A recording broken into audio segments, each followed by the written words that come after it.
The first thing, of course, being Ricky Gervais hosting the Golden Globe Awards. This is Gervais's fifth time hosting the Golden Globes. And, he typically is known for saying something that, I guess, to that crowd would be seen as off color or controversial or shocking.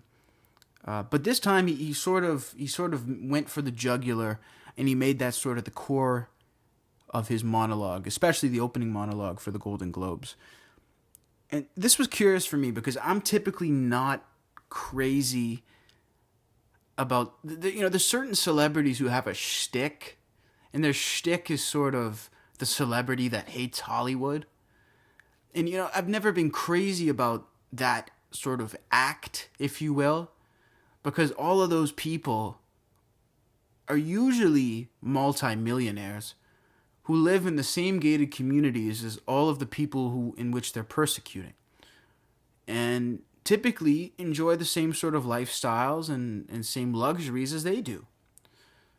Yet for some reason they decide to sort of get up and proclaim that they can't stand Hollywood and all of the one percenters in the upper class, when in fact they are in the 1%. So, it's a double-edged sword for me. But Ricky Gervais, the way he pulled it off, I thought was really, it was almost classy. It was almost elegant in a way. And it seemed genuine. It didn't seem like what I was describing about the shtick before. He didn't really seem to be pulling that, although I could see where it could get sort of seen that way by some. The other thing is that people are even questioning whether or not Ricky went too far with this, and I don't think he went really far at all. If you really break down the jokes that he made, the biggest, sort of most controversial, if you will, jokes that he made were about Jeffrey Epstein not killing himself and about Harvey Weinstein, so sort of a Me Too joke. Those were two of the biggest issues of the past year, and what else is he really going to talk about? If he's the shocking guy who's going to come out and say something controversial, I don't really think it's shocking that he mentioned Jeffrey Epstein or Me Too, because those were major big issues. Also, frankly, what else is he going to talk about if he's trying to talk about big controversial world issues? It's way too soon to talk about any sort of Middle Eastern conflicts or anything like that. The presidential sort of political stuff is old. It's hack now. So, it made sense that he talk about Epstein, but I like the way that he did it. Again, he's sort of shaming the crowd.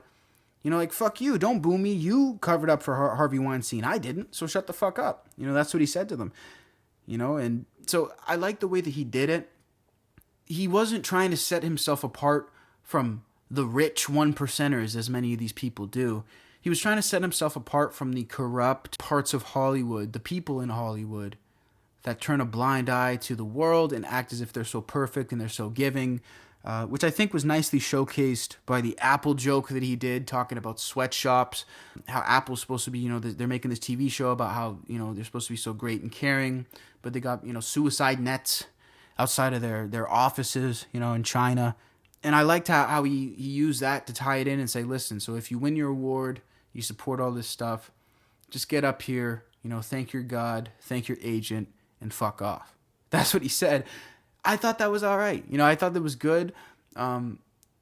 Again, he's not saying he's not guilty of some of this stuff. He's just saying he thinks it's wrong. And I do know Ricky Gervais uses his platform in a lot of positive ways to raise awareness for different things and to raise money for different things. And it seems genuine to me. So I think that if anyone can get up there and sort of give Hollywood what for, it would be him. I think he's sort of earned that right at this point, and I think that the way he did it was really good. I think the best reaction to it was Leonardo DiCaprio. He loved sort of I think he almost liked the joke because it was sort of shining a spotlight on the fact that he has a hot 22-year-old girlfriend. I think it could be a lot worse if you're going to be outed for something in front of an entire room. That's probably pretty low on the list of bad things that someone could say about you. But nonetheless, the worst, most cringeworthy reaction for me was Tom Hanks.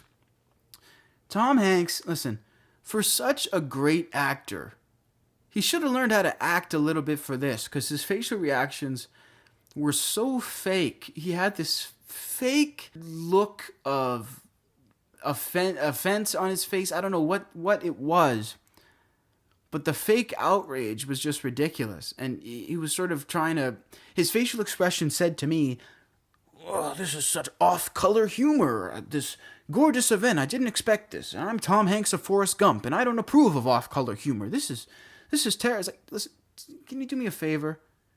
Just fuck off and laugh or something. Like, please, dude.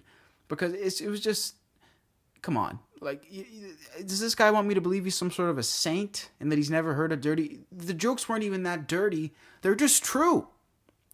You know, Ricky was talking about some inside stuff that I had to look up. Like, I didn't know who some of these people were, but everyone in Hollywood seems to know who they are because they're obviously aware of all these scandals and they're aware of all of the backhanded shady shit that goes on.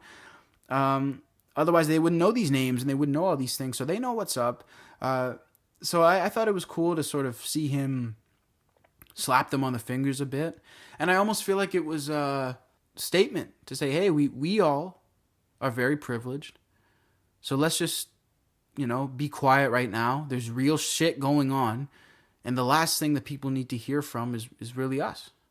And I like that. And that's why I'm not going to come on here and talk about, Middle Eastern conflict or things about the government or things like that.